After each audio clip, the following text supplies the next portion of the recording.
کہہ دینا آسان ہے ہوا معکم اینما کنتم، جہاں کہیں بھی تم ہوتے ہو اللہ تمہارے ساتھ ہوتا ہے، لیکن اس کا یقین قائم ہو جائے تو زمین و آسمان کا فرق واقع ہو جائے۔ یہی بات ہوئی حضور کے ساتھ، غار ہے، چھپے ہوئے ہیں محمد رسول اللہ اور آپ کے وہ یار غار ابو بکر صدیق رضی اللہ تعالیٰ عنہ۔ اقبال نے حضرت ابو بکر کی شان میں چند اشعار کا صرف، لیکن واقعہ یہ ہے کہ بھاری بھاری نظموں پر اور قصیدوں پر بھاری، طویل ترین نظمیں اور قصیدے ہیں ان پر بھاری۔ ہمتیں ابو بکر کی ہمت جو ہے، کشت ملت را جو اب جیسے بارش سے کھیتی بچتی ہے، ابو بکر کی ہمت اور عظیمت اس امت کو اسی طرح سینچنے والی ہے۔ ثانیے اسلام و غار و بدر و قمر، وہ دوسرے تھے اسلام میں جس نے پہلے کون تھے؟ انا اول المؤمنین، حضور کی بات ہے، سب سے پہلا ایمان لانے والا میں، دوسرے ابو بکر۔ ویسے ہمارے ہاں یہ چلتا ہے اختلاف حضرت علی پہلے ہے کہ حضرت ابو بکر پہلے ہے، کہ دل نہیں دیکھ رہا، روح نہیں دیکھ رہی، روح اندھی ہو چکی، اس لیے قرآن کہتا ہے لہم قلوب لا یفقہون بہا، دل تو ہے تفقہ نہیں ہے، معلوم ہوا کہ دل کا ایک فنکشن بلکہ تعقلون کا لفظ بھی آیا، فتکون لہم قلوب یعقلون بہا، ان کے دل ہوتے جن سے کہ یہ تعقل کرتے، تو گویا کہ انسان میں دو عقلیں جمع، ایک عقل حیوانی ہے اور ایک عقل روحانی۔ عقل حیوانی کا تعلق اس دماغ سے ہے، اس برین کے کمپیوٹر سے ہے، اور عقل روحانی کا تعلق قلب سے ہے۔ میں اس ایشو کو چاہتا ہوں کہ ذرا آپ حضرات کے سامنے اچھی طرح واضح کروں کہ یہ جو ہمارا علم ہے، حیوانی علم سے یہ صرف ایک درجے میں بلندتر ہے، اس میں کوانٹیٹیٹو فرق ہے، کوالیٹیٹو نہیں ہے۔ جہاں تک یہ دو علموں کا تعلق ہے، علم بالحواس اور علم بالعقل۔ میں نے ایک مرتبہ میری ایک آبزرویشن تھی، تجربہ کیا، ایک کیڑا ایک خاص سمت میں چل رہا تھا، میں نے اس کے آگے تنکا رکھ دیا، اس نے اپنی ڈائریکشن چینج کی، اس کا مطلب ہے فیلنگ اس میں ہے، اور فیل کر کے اور جو سینس پرسیپشن ہے اس کے بعد اس نے ایک فیصلہ کیا کہ ایک ہرڈل ہے، I must change my direction. پھر میں نے جو اس نے رخ بدل لیا تھا، پھر وہاں بھی آگے کی تنکا رکھ دیا، اس نے پھر اپنی ڈائریکشن چینج کی، 4-5 مرتبہ کے بعد پھر اس نے اس تنکے کے اوپر سے اس سے کراس کیا۔ معلوم ہوا کہ اس نے سوچا ہے، غور کیا ہے، سینس پرسیپشن بھی اس کی مکمل ہے۔ پھر پہلے اس نے اس کو ایوائڈ کرنے کے لیے جو آسان طریقہ تھا وہ اختیار کیا ہے، بالآخر اس نتیجے پر پہنچا کہ یہ آبسٹرکشن میرا پیچھا نہیں چھوڑ رہی، I have to overcome it, کسی طریقے سے اس کو ایوائڈ کرنا ممکن نہیں ہے، اب اس کے اوپر سے نکلا ہے۔ یہی تو ہے انسانی علم، یوں سمجھیے کہ اس کا چھوٹا کمپیوٹر ہے، ہمارا کمپیوٹر بہت بڑا ہے، سپر کمپیوٹر ہے۔ نوعیت کے اعتبار سے یہ جو علم ہے اس میں کوئی فرق نہیں ہے حیوانی علم میں اور انسانی علم۔ نوعیت کے اعتبار سے اسینشلی ڈیفرنٹ اگر کوئی شے ہے انسانی علم میں تو وہ علم بالقلب ہے۔ یہ علم بالقلب یا علم بالروح، یہ ہے وہ شے جسے آج کی دنیا تو تسلیم کر رہی ہے ESP کے نام سے، what is extra sensory perception. کسی زمانے میں اس کے لیے الفاظ بڑے ایمبیگوس تھے جو ہم استعمال کرتے تھے، انٹیوشن، وجدان۔ ایک چیز تو وہ ہے جو مجھے معلوم ہے، اس سورس سے معلوم ہوئی، اس نے بتایا، میں نے اس سے یہ نتیجہ نکالا، یا ایک اور خبر آئی کسی اور جگہ سے، میں نے دونوں کو کمپیئر کیا، کون سی خبر زیادہ صحیح معلوم ہوتی ہے، میں نے اس کو تسلیم کر لیا۔ یہ تو وہ نالج ہے کہ جو میرے اپنے جو نون ذرائع ہیں ان سے آتا، لیکن اچانک یہ خیال دل میں آتا، ہم کہتے ہیں مجھے کچھ وجدانی طور پر محسوس ہوتا ہے کہ یہ معاملہ ایسا نہیں ہوا کہ پہلے سے بھی آخر یہ الفاظ جو ہماری زبان کے وضع ہوئے ہیں تو ہمارے تجربے اور احساس کی بنیاد پر ہوئے ہیں۔ مجھے وجدانی طور پر محسوس ہو رہا ہے کہ ایسا معاملہ یوں نہیں ہے، یوں ہے، اگرچہ رپورٹ مختلف ہے، اخبار مختلف ہیں، باتیں جو آ رہی ہے وہ کسی اور طرف مجھے لے جا رہی ہے، لیکن میرا وجدان کہتا ہے کہ بات یوں نہیں۔ یہ آج آپ کو معلوم ہے کہ یہ تو بہت بڑا میدان بن چکا ہے سائنٹیفک ریسرچ کا، ESP، ایکسٹرا سینسری پرسیپشن، جس کے اندر سینسیشن ہے ہی نہیں، یعنی کانوں اور آنکھوں سے اس کا کوئی تعلق نہیں، لیکن پرسیپشن ہو رہی ہے۔ یہ جو ایکسٹرا سینسری پرسیپشن ہے یا علم بالروح یا علم بالقلب، یہ ہے در حقیقت کے جو مذہب کا اصل میدان ہے۔ جہاں تک پہلا علم ہے وہ انسان کی مشترک متاع ہے، حضرت آدم کو وہ علم دے دیا گیا، وہی مانا کہ اس کا میکینزم، اس کا اپریٹس پورا کا پورا حضرت آدم کی شخصیت میں ودیع کر دیا گیا، اسی کا دیکھو، سنو، نتیجہ نکالو، میموری میں اس کو فیڈ کر دو، پھر کچھ دیکھو گے، پھر ریفر کرنا، پھر اور نتیجہ نکالنا، علم آگے بڑھے گا۔ اس علم کو قلم کے ذریعے سے قلم بند کرنا تاکہ اگلی نسل کو منتقل ہو سکے۔ یہ علم اس طور سے آبزرویشن سے، ان السمع والبصر والفؤاد کل اولئک کان عنہ مسئولا، یہ بیسک فیکلٹیز آدم کو دے دی گئی، یہ کمپیوٹر بھی دے دیا گیا اور یہ ایکسٹرا جو سینس پرسیپشن دے دی گئی۔ اب کسی کی ایکسفولیشن ہو رہی ہے، جیسے کہ ایک گٹھلی کے اندر پورا آم کا درخت موجود ہے، اسی میں سے نکلتا ہے، اسی میں سے برآمد ہوتا ہے، ان منیچر وہ پورا آم کا درخت اس گٹھلی میں ہے۔ حضرت آدم کو گویا کہ یہ سارا علم دے دیا گیا، لیکن with the passage of time gradually اس کی ایکسفولیشن ہوئی ہے، وہ علم بڑھتا چلا جا رہا ہے۔ یہ علم جو ہے یہ کہاں تک پہنچ گیا ہے، علامہ اقبال نے جو شعر کہا تھا کہ عروج آدم خاکی سے انجم سہمے جاتے ہیں کہ یہ ٹوٹا ہوا تارا مہ کامل نہ بن جائے۔ یہ علم کہاں سے کہاں تک انسان کو لے گیا ہے، اور یہ علم ہے جو خلافت کی بنیاد ہے۔ اسی سے مسئلہ حل ہوا میرا۔ ایک حدیث ہے، مسلم شریف کی روایت ہے، لہذا اس کی سند پر بھی کوئی کلام نہیں کیا جا سکتا۔ راوی حضرت عمر ہے رضی اللہ تعالیٰ عنہ، فقہائے صحابہ میں سے ہیں، بڑے ذی شعور ذی فہم، لہذا اس اعتبار سے بھی اس حدیث کا ایک پایہ جو ہے بہت بلند ہے۔ متن یہ ہے کہ حضور نے فرمایا ان اللہ یرفع بہذا الکتاب اقواما ویضع بہ آخرین، اللہ تعالیٰ اب اسی کتاب قرآن کی بدولت قوموں کو اٹھائے گا، بلند کرے گا، باب عروج پر پہنچائے گا، اور اسی کو ترک کرنے کی بنا پر انہیں گرا دے گا، ذلیل و خار کر دے گا۔ یہ حدیث حضور کا فرمان سراخوں پر، سمجھ میں آئے تب بھی، نہ سمجھ میں آئے تب بھی، ہمارے ایمان کا تقاضا ہوا صادق المصدوق۔ لیکن یہ کہ دل میں تو خلش تھی کہ مغربی اقوام کو جتنا ترقی حاصل ہوا، اتنی ترقی انہوں نے کی، دنیا پر غالب ہیں، ان کی تہذیب کا سکہ رواں ہے، اگرچہ بظاہر وہ کولونیل رول کا دور ختم ہو چکا ہے، لیکن حقیقت میں کسی دوسری شکل میں پورا کا پورا موجود ہے، جکڑا ہوا ہے پوری نوع انسانی کو۔ ذرا سا کچھ فرانس اور کچھ چین ابھی ان کے اس شکنجے سے باہر ہیں، اور پورا زور لگ رہا ہے اس وقت۔ بیکر صاحب کے دورے چین کے ہوئے اور خود بش صاحب پہنچ گئے فرانس، کسی طریقے سے ان کو بھی یہ دو ہارڈ نٹس رہ گئے ہیں، باقی یہ کہ معاشی طور پر پورا تغلب اور پورا جو ہے تمکن غلبہ ہو جانا چاہیے، نیو ورلڈ آرڈر یا جو نیو ورلڈ آرڈر ہے اس کا، یہ سب کچھ جو ہے آخر کس بنا پر؟ حدیث تو کہہ رہی ہے کہ اس کتاب کی وجہ سے لوگوں کو عروج نصیب ہوگا، قومیں ابھریں گی اس کتاب کی بنا پر، گریں گی اس کتاب کی بنا پر۔ گویا کہ یہ اقوام کی قسمتوں کی میزان ہے، ایک طرف حدیث کے الفاظ، دوسری طرف مشاہدہ، یہ تو ایک خلجان رہا، اگرچہ میں نے اس کا تذکرہ نہیں کیا لیکن رہتا تھا۔ آخر اگر حضرت ابراہیم کا بھی معاملہ قرآن مجید میں آیا تو انہوں نے بھی درخواست کی تھی کہ رب ارنی کیف تحیی الموتیٰ، پروردگار مجھے دکھا کیسے زندہ کرے گا تو مردوں کو۔ قال اولم تؤمن قال بلی ولکن لیطمئن قلبی، اللہ نے فرمایا کہ اب ایمان نہیں رکھتے؟ یہ کیوں نہیں؟ ایمان تو ہے، مانتا ہوں، لیکن ذرا دل کا اطمینان میں چاہتا ہوں، کوئی خلجان نہ رہ جائے، پوری طرح دل ٹھک جائے۔ تو اس درجے میں اگر کبھی ہمارے دل میں بھی ایک پیدا ہو جائے، کوئی پیاس تو خرچ نہیں ہے بلکہ علم کے بڑھنے کا یہ ذریعہ بنتا ہے۔ جب ریکنسٹرکشن کا میں نے مطالعہ کیا، علامہ اقبال کے خطبات، وہاں مجھے اس کا جواب ملا۔ ان کا کہنا یہ ہے کہ اس ویسٹرن کلچر کا بھی انر کور جو ہے وہ خالص قرآنی ہے، اس لیے کہ ان السمع والبصر والفؤاد، ان کو بھرپور طریقے پر ابھر کر لائے۔ قرآن نے جس علم کو خلافت کی بنیاد قرار دیا ہے، اس علم کو انہوں نے پرسو کیا، اس میں ارتقا کیا، اس میں ترقی کی، اسے پروان چڑھایا۔ یہ علم بھی در حقیقت ہے تو اسی علم کا ایک حصہ جس کو قرآن مجید اس اہتمام سے خلافت انسانی کی اصل اساس دے رہا ہے، وہ تو علم الاسماء ہے، اور اس علم الاسماء میں اشیاء کے خواص، پراپرٹیز آف دی میٹر اور physical laws of physical change and chemical change, آخر یہی چیزیں ہیں کہ جن کو انسان نے دریافت کیا ہے، اور ان دریافت کے نتیجے میں جو بھی سائنٹیفک ارتقا ہوا، ٹیکنالوجی بڑھتی چلی گئی، تو یہ اسی پر عمل ہے در حقیقت۔ ان السمع والبصر والفؤاد کل اولئک کان عنہ مسئولا۔ باقی جو چیزیں اس کے اندر اضافی آ گئی ہیں، ان کی تہذیب میں جو چیزیں کہ اس آسمانی ہدایت کے منافی آ گئی ہیں، ان کو اس وقت اپنے ذہن سے خارج کر دی۔ لیکن یہ ترقی، یہ غلبہ انہیں اگر ہوا ہے تو یہ اسی علم اسماء کی پرسوٹ اور اس کی ترقی میں جس طریقے سے کہ انہوں نے محنت کی ہے اسی کے نتیجے میں ہوا، اور وہی در حقیقت خلافت عرضی کی بنیاد ہے۔ دوسرا علم جیسا کہ میں عرض کر رہا تھا، یہ علم بالقلب ہے۔ اس علم بالقلب کو یا علم بالروح کو عام انسانوں کو بھی اس میں سے حصہ ملتا ہے، جس سے ہم کہتے ہیں میرے دل میں کوئی بات آ گئی، انٹیوشن، ایکسٹرا سینسری پرسپشن۔ لیکن اسی کے لیے اصطلاحات ہیں الہام، القاء، کشف، رؤیا صادقہ، یہ چیزیں لوگوں کو ہوتی ہیں۔ کوئی انسان ایک واقعہ خواب میں دیکھتا ہے، چند دنوں کے بعد تو واقعہ دھول پذیر ہو جاتا ہے۔ بلکہ حدیث میں وضاحت ہے، حضور پر جب وحی کا آغاز ہوا، اول ما بدأ به، اس چیز سے کہ وحی کا سلسلہ شروع ہوا ہے حضور پر، وہ سچے خواب تھے، رؤیا صادقہ۔ جو کچھ آپ خواب میں دیکھتے تھے وہ بالکل کفلق الصبح، لفظ یہ جیسے صبح نمودار ہو جاتی ہے، بالکل اسی طرح وہ واقعہ ظہور پذیر ہو جاتا ہے۔ اس سے معلوم ہوا کہ حضور صلی اللہ علیہ وسلم کی روح مبارکہ کا ایک کانٹیکٹ قائم ہو گیا ہے اس عالم کے ساتھ، غیر مرئی عالم کے ساتھ، عالم امر کے ساتھ، عالم خلق سے بلند تر جو ایک عالم امر ہے اس کے ساتھ ایک رابطہ استوار ہو گیا۔ یہ چیزیں ہیں جن کو ہمارے ہاں کشف، الہام، رؤیا صادقہ سے ثابت کیا جاتا ہے، اور اسی کی بلند ترین شکل ہے وحی۔ اگرچہ لفظ وحی کا اطلاق قرآن مجید میں اس پر بھی ہوا ہے کہ جو شہد کی مکھی ہے، اوحیٰ ربک الی النحل، جو جبلی ہدایت اس میں اللہ نے رکھ دی ہے کہ تم اس طرح سے خونوں کا رس چوسو، اور اس طریقے سے تو بھی اس کے اندر میکینزم رکھ دیا ہے شہد کی پروڈکشن کا، یہ بھی وحی ہے۔ وہی غیر انبیاء کو بھی ہوتی ہے، جیسے کہ حضرت موسیٰ علیہ السلام کی والدہ کو ہم نے وحی کی کہ اپنے اس بچے کو بالکل مت گھبراؤ، ہم حفاظت میں رکھیں گے، اسے ذرا کسی صندوق میں ڈالو، پھر صندوق کو دریا کے سپرد کر، کیونکہ وہ نبی نہیں ہے۔ تو یہ وحی در حقیقت یوں سمجھیے کہ وہی جس کو ہم کہیں گے بیسیکلی الہام، القاء، کشف، رؤیا، تحدیث۔ یہ تحدیث، کوئی بات آپ کے دل میں آ گئی، نفث ربی فی روعی، میرے رب نے میرے دل میں یہ بات ڈال دی۔ یہ چیزیں جو ہیں یہ در حقیقت اس وحی کے ابتدائی اور لوور لیول سے، اور یہ جان لیجئے کہ یہ سلسلہ آج بھی جاری ہے، یہ وحی بند نہیں ہوئی ہے، یہ وحی تسلسل کے ساتھ جاری ہے۔ البتہ اس کی بلند ترین شکل تھی وحی نبوت، جو کہ فرشتے کے ذریعے سے قلب کے اوپر نازل ہوتی تھی۔ نوٹ کیجئے، یہ بار بار جو قرآن مجید میں آیا فَإِنَّهُ نَزَّلَهُ عَلَىٰ قَلْبِكَ، یہ تو آپ کے دل پر براہ راست حضور نے اس وحی کو کانوں سے نہیں سنا ہے۔ یہ تو ہمارا جو حیوانی ایسپیکٹ ہے ہمارے وجود کا، انسانی کہہ لیجئے، وہی اس کے راستے سے نہیں آئی ہے، وہی آئی ہے قلب محمدی پر صلی اللہ علیہ وسلم، انہ نزلہ علی قلبک، راست قلب پر نزول ہوا ہے۔ تو یہ ہے در حقیقت دوسرا سورس آف نالج۔ یہاں سے ذرا آگے چلیے، میں ذرا تقسیم آپ کے سامنے کرنا چاہتا ہوں یہ علوم کی۔ دو حصے میں نے قائم کیے، ویسے میں چاہتا تھا کہ میں اس کا کوئی نقشہ بنا کر کوئی آپ کو اس کی کاپیز بھی دے دوں، لیکن یہ کہ بعد میں کبھی اس کی نوبت آئے گی انشاءاللہ، جنہیں دلچسپی ہوگی وہ حاصل کر لیں یہاں کے جو انجمن خطاب القرآن کا مرکز ہے۔ لیکن اس وقت میں چاہتا ہوں کہ بڑی تیزی کے ساتھ چند باتیں آپ کو اس میں سے گنوا دوں۔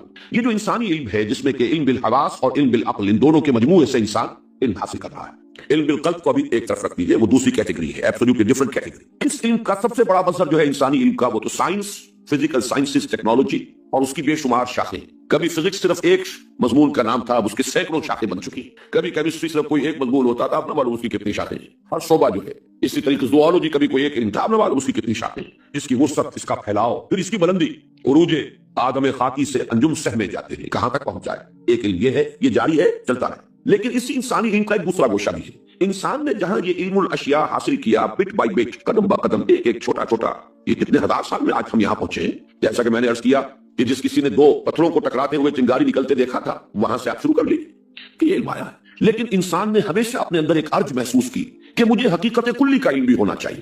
یہ کائنات کیا ہے، یہ گورکھ دھندا کیا ہے، یہ کب سے ہے، کب تک رہے گی، آیا ہمیشہ سے ہے یہ کائنات اور ہمیشہ رہے گی، یا it has any beginning and any and, کوئی ہے یا نہیں، کوئی یہ خود بن گئی ہے، کوئی کسی نے اس کو بنایا، اگر کوئی بنانے والا ہے وہ کون ہے، اس کی ہستی کیسی ہے، اس کی ذات، اس کے صفات، پھر یہ کہ ہم کہاں سے آئے یہ تو معلوم ہے، ولادت ہوئی ہماری آج سے 50 سال 60 سال 30 سال پہلے ولادت ہوئی، چلیے اس سے پہلے اور یہ بھی معلوم ہے کہ اس سے پہلے 9 مہینے ہم نے اپنی ماؤں کے پیٹوں میں بھی گزارے ہیں۔ ابھی جو آیتیں آپ نے سنی، اخرجکم من بطون امہاتکم، یہیں سے تو آج تلاوت شروع ہوئی تھی، تو کیا بس یہی ہے ہماری beginning? And what's the end? Is that the end? Is it the end of our existence? خاتمہ؟ تو اگر ہمارا وجود بس یہی کچھ ہے، عمر دراز مانگ کے لائے تھے، 4 دن 2 آرزو میں کٹ گئے، تو انتظار میں تو یہ کیا زندگی ہوئی؟ اسی کو ذرا اور انداز میں کہا ہے فیض نے کہ ایک فرصت گناہ ملی، وہ بھی 4 دن دیکھیں ہم نے حوصلے پروردگار کے، لیکن کیا زندگی بس اتنی ہی ہے؟ یہ سوالات ہیں جو انسان کو پریشان کرتے رہے۔ پھر خیر کیا ہے، شر کیا ہے؟ آپ یہ تو کوئی فزیکل آبجیکٹ تو نہیں ہے جس کا علم حاصل ہو جائے، وہ تو سماعت اور بصارت سے نہیں پتہ چلے گا۔ یہ ایتھیکل ویلیوز کیا ہیں، مورل ویلیوز کیا ہیں، یہ حقیقی ہے یا ایسا ہی شراب ہے، ہم نے خامخواہ کر دیا ہے کہ سچ بولنا اچھا ہوتا اور جھوٹ بولنا برا ہوتا ہے۔ یہ مورل ویلیوز پرماننٹ ہیں، ریئل ہیں، یہ آربیٹریری ہیں، صرف ہم نے، ہماری قوت واہمہ نے ان کو شکل دے دی ہے۔ یہ سارے مسائل، پھر ان سے کیا ہے؟ زندگی آیا صرف یہی 30 40 50 60 برس، یا یہ کہ اس سے آگے؟ اسی طریقے سے کیا انسان بنا حیوان ہے یا اس کے علاوہ اس کی کوئی حقیقت ہے؟ یہ سارے سوال ہیں کہ جن سے فلاسفہ بحث کرتے رہے۔ لہذا انسانی علم کا دوسرا گوشہ ہے فلسافیکل کویسٹ، ایک سرچ، ایک تلاش، حقیقت کلی کو جاننے کی خواہش۔ مکتی کا راستہ کون سا ہے، نجات کا راستہ کون سا ہے، سیلویشن کا راستہ کون سا ہے؟ گوتم بدھ نے مشاہدہ کیا دکھ کا، سرون دکھم، ہر جگہ دکھ ہے، کرب ہے، ہر جگہ سفرنگ ہے، اس سے نجات کی کوئی شکل ہے کہ نہیں؟ اور آپ کو معلوم ہے کہ and at the prime of his youth, at the age of 30، شیرخوار بچے کو چھوڑ کر جوان بیوی کو سوتا ہوا سوچ کے نکل گئے، حالانکہ کپل وستو کا شہزادہ ولی عہد، اور پھر کہاں کہاں کی خاک چھانی ہے، کہاں کہاں کے رشیوں منیوں کی خدمتوں میں رہا ہے، جوتیاں سیدھی کی ہیں۔ یہ سب کیوں نہیں؟ یہ نان میں فلسافیکل ایک ہے، پیاس ہے، جاننا چاہتا ہے حقیقت کلی۔ تو گویا کہ انسانی علم کے بھی 2 گوشے ہوئے، ایک فزیکل سائنسز کا علم ہے جس میں bit by bit, piece by piece, piecemeal یہ نالج حاصل ہوا ہے، اور آج تک انسان جہاں تک پہنچ گیا ہے اس کا کچھ اندازہ ہمیں ہے، اور ابھی کبھی کہاں تک پہنچے گا ہمیں کچھ اندازہ نہیں۔ لیکن انسان نے حقیقت کلی کی دریافت کی کوششیں بھی کی، وہ چاہے ارسطو ہو، افلاطون ہو، سقراط ہو، چاہے گوتم بدھ ہو، مہاویر ہو، چاہے وہ کنفیوشس ہو، تاؤ ہو، کوئی ہر جگہ پر جہاں بھی انسانی سیویلائزیشن رہی ہے ایسے لوگ پائے گئے۔ اس کے بھی مختلف شعبے ہیں، ایک شعبہ جو ہے اصل فلسفہ وہ ہے meta physics, meta physics beyond the world of physics, مادے کے عالم سے، عالم مادی سے بیانڈ، اس کو تلاش کرنے کا انسان میں جذبہ رہا، حالانکہ اسے معلوم ہے میرے پاس وہ آنکھیں نہیں ہیں کہ جو مادے سے بیانڈ دیکھ سکیں، میرے پاس وہ کان نہیں ہے جو میٹر سے بیانڈ سن سکے۔ لیکن مجھے بڑا خوبصورت جملہ یاد آیا کنفیوشس کا، حکمت کا نقطۂ آغاز یہ ہے کہ وہ کہتا ہے کہ یہاں بہت سی حقیقتیں ایسی ہیں، بہت سی چیزیں ایسی ہیں which are more real than those which are visible، بہت سی حقیقتیں زیادہ certain ہیں ان کے مقابلے میں کہ جو ہم سنتے ہیں۔ بلکہ اس کا جملہ تو یہ there's nothing more real than what cannot be seen and there's nothing more certain than what cannot be heard۔ ان کانوں سے، ان آنکھوں سے حاصل ہونے والے علم سے بڑی حقیقتیں تو وہ ہے کہ جو ان کے ذریعے سے حاصل نہیں ہو سکتے۔ تو انسان نے ان کی بھی تلاش کی میٹا فزکس سے، پھر اسی سے سوشولوجی، پولیٹیکل سائنس، اکنامکس، مسائل انسانی زندگی کے مسائل کا حل کو، ظاہر بات ہے کہ اس کا تعلق بھی فزیکل سائنس سے نہیں ہے، سوشولوجی ہے، سائیکالوجی بھی کبھی فلسفے ہی کی شاخ تھی، آج چونکہ اس کا تعلق زیادہ تر ہو چکا ہے فزیولوجی سے، لہذا اس کی نوعیت بدل گئی۔ لیکن یہ کہ یہ نوٹ کر لیجئے کہ یہ 2 شعبے ہیں، ایک ہے فزیکل سائنسز کا شعبہ علم کا، اسی سے ٹیکنالوجی متعلق ہے، خلافت کی بنیاد وہ علم الاسماء کا ظہور ہے جو حضرت آدم کو پوٹینشلی ودیعت کر دیا گیا اصل۔ دوسرا ہے کلی حقائق کی دریافت کی کوشش، انسان نے چھلانگیں لگائی ہے حقیقت کبریٰ کو جاننے کے لیے، مختلف نظریات وجود میں آئے، میں مجھے اس سے بحث نہیں۔ اب آئیے دوسری طرف، علم بالقلب، اور اس کا وہ گوشہ کہ جو وحی کے ذریعے سے حاصل ہوا کہ ایک ہمیں چین ملتی ہے تسلسل کے ساتھ، the prophets of the Old Testament. آخر آپ کو معلوم ہے دنیا میں یہودی بھی انہیں مانتے ہیں، عیسائی بھی مانتے ہیں، مسلمان بھی مانتے ہیں۔ جمع کر لیں تو پوری ورلڈ پاپولیشن کا میرا خیال ہے کہ 2/3 تو لازم پڑ جائے، عیسائیوں کو، یہودیوں کو، یہودی تو تعداد میں بہت کم ہے لیکن عیسائی اور مسلمان جمع کر لیجیے 2/3 آف ورلڈ پاپولیشن، اور وہ ان تمام انبیاء کو مانتے ہیں جن کو عام طور پہ کہا جاتا ہے the prophets of the Old Testament. ان سب کا کلیم یہ تھا کہ ہمارے پاس ایک سورس آف نالج ہے جو عام انسان کے پاس نہیں، ہمارا کوئی براہ راست رابطہ ہے اس ہستی کے ساتھ جس نے اس کائنات کو پیدا کیا ہے، اور اس سے ہمیں کچھ حقائق ملے، وہ ہے علم، علم بالقلب کی بلند ترین صورت جو انبیاء کرام کو وحی کے ذریعے سے ملا ہے۔ اس کے بھی 2 حصے ہیں، جیسے میں عرض کر چکا ہوں، ایک اعتبار سے 2 حصے کہ اس کی جو